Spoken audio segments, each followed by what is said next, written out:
Hello viewers, আজকে আমরা আসছি শস্যের ক্ষেতটা পরিদর্শন করতে। এই জায়গায় আমাদের এক শস্য বিজ্ঞানীকে আমরা দেখতে পেয়েছি। আমরা তার কাছে শুনবো যে তার শস্য ক্ষেতে কত খরচ পড়লো, সে এটাতে কি রকম ফিডব্যাক পাবে।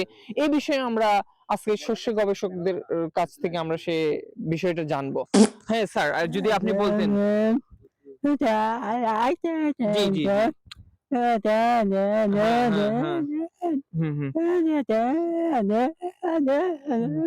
হ্যাঁ, হ্যাঁ, হ্যাঁ।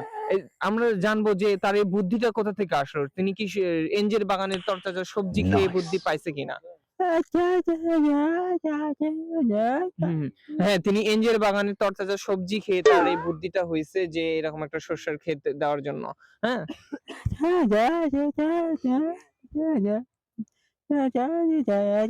হুম।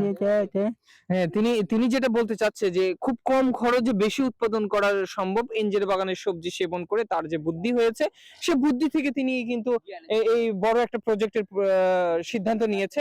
আমরাও এঞ্জের বাগানের সবজি খেয়ে বুদ্ধির প্রতিফলন ঘটিয়ে আমরাও সবজির বাগান দেওয়ার চেষ্টা করব। এই বলে আজকের ভিডিও শেষ করছি। স্যার আপনাকে ধন্যবাদ।